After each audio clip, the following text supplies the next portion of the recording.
தந்தை, மகன், தூய ஆவியாரின் பெயராலே ஆமேன். நம் ஆண்டவராகிய இயேசு கிறிஸ்துவின் அருளும் கடவுளின் அன்பும் தூய ஆவியாரின் நட்புறவும் உங்கள் அனைவரோடும் இருப்பதாக. தூய யோவான் எழுதிய பரிசுத்த நற்செய்தியிலிருந்து வாசகம். ஆண்டவரே, மாட்சி உமக்கே.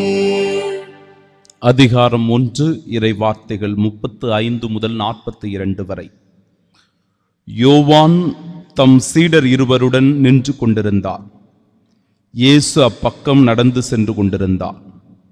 யோவான் அவரை கூர்ந்து பார்த்து, இதோ கடவுளின் செம்மறி என்றார்.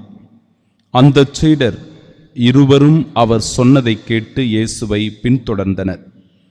இயேசு திரும்பி பார்த்து அவர்கள் தம்மை பின்தொடர்வதைக் கண்டு, என்ன தேடுகிறீர்கள் என்று அவர்களிடம் கேட்டார். அவர்கள், ரபி, நீர் எங்கே தங்கியிருக்கிறீர் என்று கேட்டார்கள். அவர் அவர்களிடம், வந்து பாருங்கள் என்றார். அவர்களும் சென்று அவர் தங்கியிருந்த இடத்தை பார்த்தார்கள். அப்போது ஏறக்குறைய மாலை 4 மணி. அன்று அவர்கள் அவரோடு தங்கினார்கள். யோவான் சொன்னதை கேட்டு இயேசுவை பின்தொடர்ந்த இருவருள் அந்திரேயா ஒருவர்.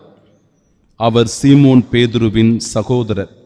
அவர் போய் முதலில் தம் சகோதரரான சீமோனை பார்த்து, மெசியாவை கண்டோம் என்றார். மெசியா என்றால் அருள் பொழிவு பெற்றவர் என்பது பொருள். பின்பு அவர் சீமோனை இயேசுவிடம் அழைத்து வந்தார். இயேசு அவரை கூர்ந்து பார்த்து, நீ யோவானின் மகன் சீமோன், இனி கேபா எனப்படுவாய் என்றார். கேபா என்றால் பாறை என்பது பொருள்.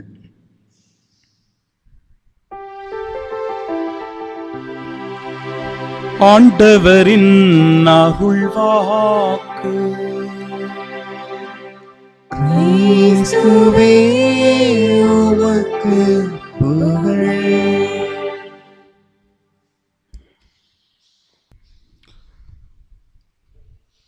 அன்பிற்குரியவர்களே, இன்று இதுவரை பேசப்படாத ஒரு தலைப்பை பற்றி இந்த மறையுரையின் வழியாக நான் உங்களோடு பேச இருக்கிறேன்.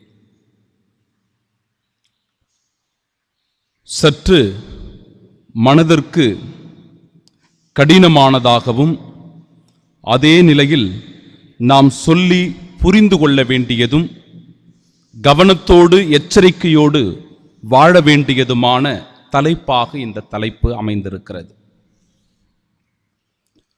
சொல்லுவதெல்லாம் உண்மை என்கிற இந்த நிகழ்வை டிவியில் பல பேர் அனுதினமும் பார்த்து கொண்டிருப்பீர்கள். அன்பிற்குரியவர்களே, அது எந்த அளவிற்கு உண்மை என்று யாருக்கும் தெரியாது. எங்கோ நடக்கின்ற 1-2 நிகழ்வுகளை அவர்கள் எடுத்துக்கொண்டு வந்து அதை பெரிதாக ஊதி இந்த உலகமே அதை பார்க்கும் வண்ணமாக வெளிச்சமிட்டு காட்டுகிறார்கள். இந்த உலகத்திற்கு அதை அம்பலப்படுத்துகிறார்கள். அவமானமான ஒன்றை, சொல்லுவதற்கு கூச்சமான ஒன்றை, பொதுவெளியில் பேசக்கூடாத ஒன்றை, சிறியவர்கள் பார்க்கக்கூடாத ஒன்றை எல்லோரும் பார்க்கும் வண்ணமாக வெளிச்சமிட்டு காட்டுகிறார்கள். தங்களுடைய சேனலுக்கு விளம்பரத்தை இதன் வழியாக அவர்கள் தேடிக்கொள்ளுகிறார்கள். நான் எதை பற்றி பேசுகிறேன் என்பது இப்பொழுது உங்களுக்கு தெரிந்திருக்கும். என் அன்பிற்குரியவர்களே, தனக்கு தேவையில்லாத ஒன்றை இப்படி இருக்கிறது என்று சொல்லுவதின் அவசியம் என்ன?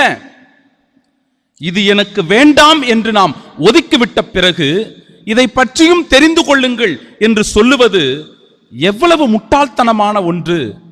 அல்லது அதில் எவ்வளவு அவர்கள் விளம்பரத்தை தேடுகிறார்கள், சுயநலத்தில் ஈடுபடுகிறார்கள் என்பதை அன்பிற்குரியவர்களே நன்றாகவே நம்மால் புரிந்து கொள்ள முடியும்.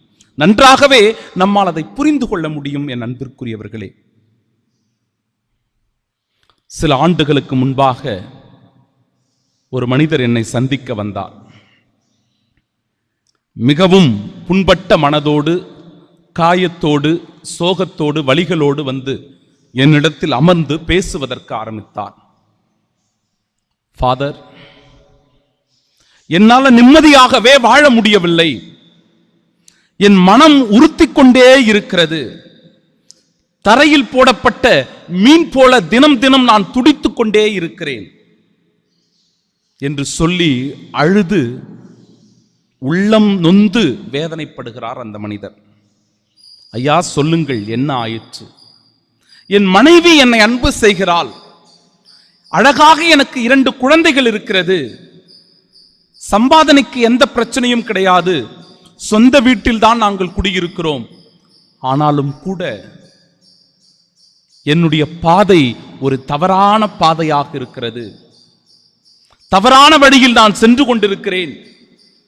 தீய வழியில் சென்று தவறான வாழ்க்கையை வாழ்ந்து கொண்டிருப்பது எனக்கு குற்ற உணர்ச்சியாக இருக்கிறது. தினம் தினம் என் மனதை அது உறுத்திக் கொண்டே இருக்கிறது. என் மனைவிக்கு, என் பிள்ளைகளுக்கு நான் துரோகம் செய்து விட்டேனே என்று நான் தினமும் அழுது கொண்டே இருக்கிறேன். நிம்மதியாக உறங்க முடியவில்லை, உண்ண முடியவில்லை. வெளியிலே வெள்ளை சட்டை போட்டுக்கொண்டு சுற்றி கொண்டிருக்கிறேன். ஆனால் என்னுடைய உள்ளமோ கரைபடிந்து கொண்டிருக்கிறது சாமி என்று சொல்லி அவர் வேதனைப்பட்டார். என் அன்பிற்குரியவர்களே, விவிலியத்தில் பல பகுதிகள் உண்டு. ஆனால் விவிலியத்தினுடைய தொடக்கம் முதல் இறுதி வரை ஆண்டவருடைய கோபமும் சாபமும் வெளிப்பட்ட ஒரு நிகழ்வு இருக்கிறது. ஆண்டவருடைய கோபமும் சாபமும் வெளிப்பட்ட நிகழ்வு. இந்த உலகத்தை ஆண்டவர் முதலில் நீரினால் அழிக்கிறார். ஏன் தண்ணீரால் இந்த உலகத்தை அழிக்கிறார் என்று பார்க்கும்போது, உலகத்தில் தீமை பெருகியது, தவறான பழக்க வழக்கங்கள் அதிகரித்தது, பாவம் மேலோங்கியது. எனவே ஆண்டவர் இந்த உலகத்தை அழித்தார் என்று நாம் பார்க்கிறோம். இஸ்ராயேல் மக்கள் அடிமைத்தனத்திலிருந்து அவர்களை மோசே வழியாக ஆண்டவர் மீட்டுக் கொண்டு வருகிறார். அழகாக 10 கற்பனைகளை கொடுத்து வாழ்வுக்குரிய படிப்பினைகளை அவர்களுக்கு கற்றுக் கொடுக்கும் பொருட்டு அந்த கற்பனைகளை கொடுத்து அனுப்புகிறார்.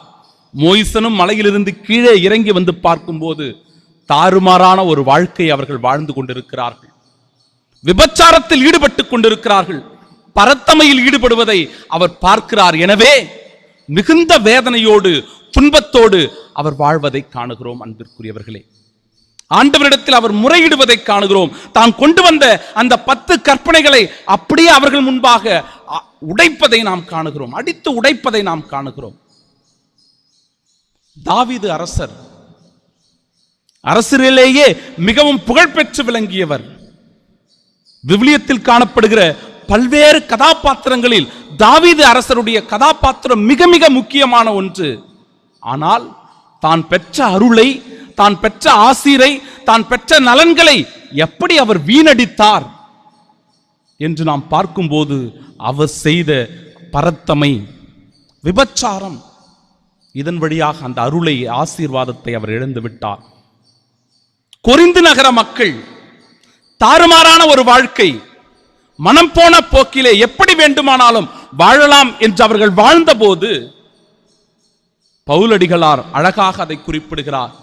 இதோ இந்த கொரிந்து நகர மக்கள் விபச்சாரத்தில், பரத்தமையில் திளைத்திருக்கிறார்கள். ஆண்டவர் அவர்களை அழிக்கப் போகிறார். ஆண்டவருடைய கோபம், ஆண்டவருடைய சாபம் இவர்கள் மீது வெளிப்படுகிறது என்பதை நாம் காணுகிறோம். அன்பிற்குரியவர்களே, இப்படிதான் விவிலியத்தினுடைய ஒவ்வொரு பகுதியும் ஆண்டவருடைய கோபத்திற்கும் சாபத்திற்கும் உள்ளாவது எது என்று பார்க்கும்போது பரத்தமை, விபச்சாரம். இதை பற்றி தான் அன்பிற்குரியவர்களே இன்றைய 2ஆம் வாசகம் தெளிவுபட நமக்கு எடுத்துரைக்கிறது. பரத்தமையை குறித்து பேசுகின்ற இன்றைய 2ஆம் வாசகம் உடலின் தூய்மையை பற்றியும் நமக்கு எடுத்து கூறுகிறது. நீங்கள் உங்களுக்கு உரியவர் அல்ல, கடவுள் உங்களை விலை கொடுத்து மீட்டுள்ளார். நாம் நமக்குரியவர்கள் அல்ல. நாம் தாறுமாறாக வாழ்வதற்கும் நினைத்ததை செய்வதற்கும் நாம் நமக்குரியவர்கள் அல்ல.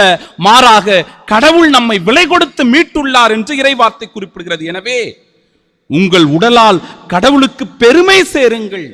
நம்முடைய உடலினால் கடவுளுக்கு நாம் பெருமை சேர்க்கிறவர்களாக இருக்க வேண்டும். அன்பிற்குரியவர்களே, பரத்தமையை விட்டு விலகுங்கள்.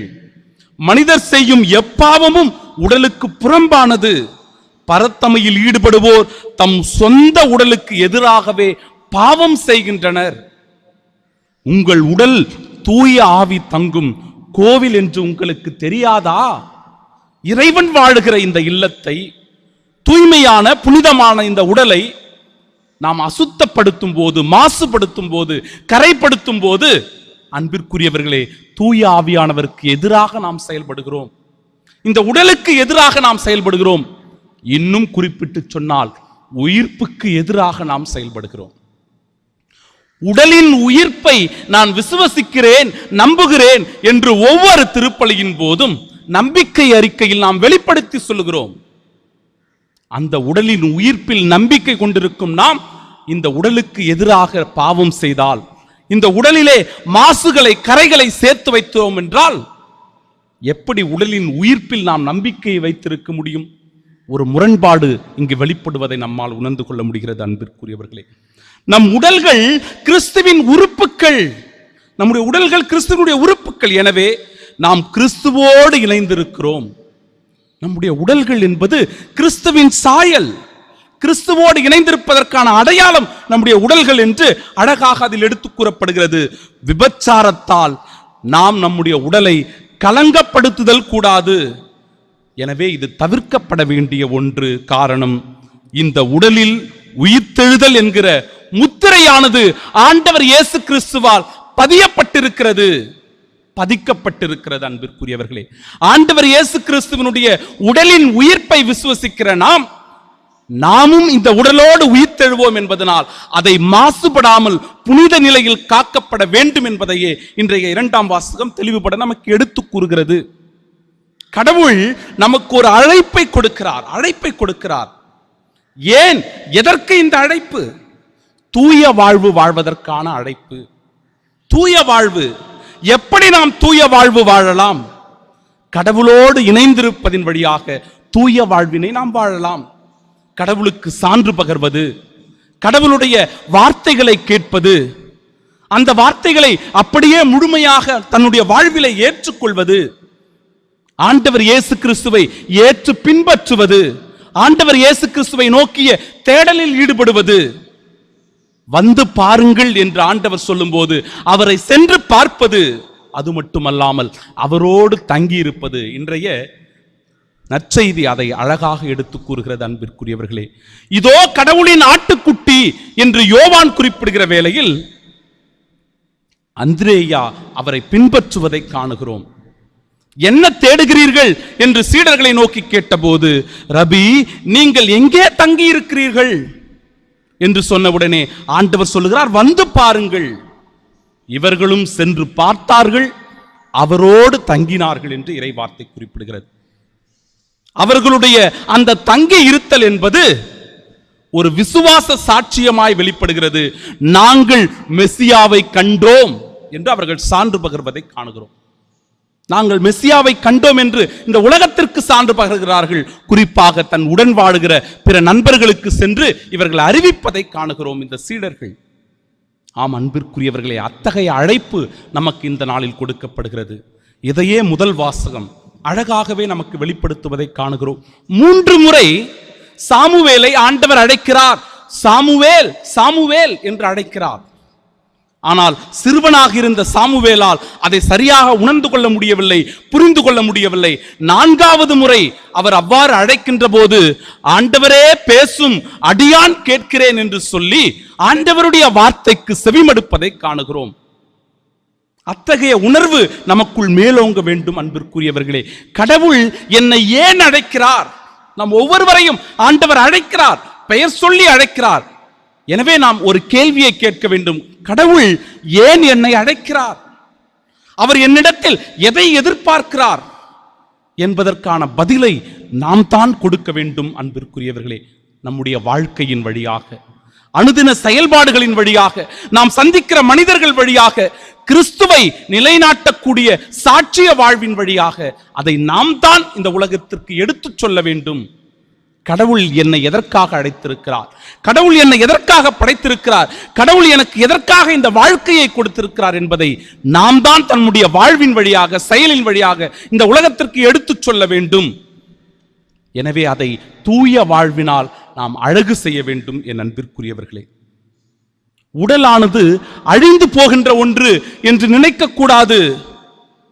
அழிந்து போகின்ற ஒன்று, மண்ணோடு புதைக்கப்பட்ட இந்த உடல் அதோடு அழிந்து போகிறது என்பது அல்ல நம்முடைய விசுவாசம். மாறாக உடலின் உயிர்ப்பை நான் நம்புகிறேன் என்று சொல்லி ஆண்டவர் என்னை மீண்டும் உயிர்த்தெழச் செய்வார். அப்பொழுது இதே உடலை நான் பெற்றுக்கொள்வேன். இது மாற்றுப்படுத்தப்பட்ட உடல், அழியாத உடல் என்கிற உணர்வு நமக்குள் மேலோங்க வேண்டும் என்பதையே இது எடுத்து கூறுகிறது. இறைவன் தருகிற அருளையும் ஆசீரையும் இழக்கச் செய்வது எது என்றால் நாம் செய்கிற பாவச் செயல், விபச்சாரம், பரத்தமை. இது நம்மை குற்ற உணர்ச்சியோடு வாழச் செய்கிறது. இது நம்முடைய உறக்கத்தையும் உணவையும் தடுக்கிறது. நிம்மதியோடு நம்மை வாழ விடுவதில்லை. பாவத்திலே உழலச் செய்கிறது. மீண்டும் மீண்டுமாக தாறுமாறாக வாழச் செய்து அதிலிருந்து எப்படி மீண்டு வருவது என்பதை தெரியாமல் தவிக்கச் செய்கிறது.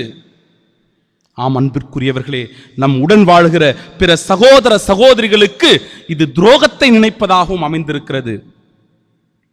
இதைத்தானே அழகாக இறைவார்த்தை இன்றைக்கு நமக்கு எடுத்து கூறி இந்த உடலை எவ்வாறு நாம் தூய்மைப்பட காக்க வேண்டும்.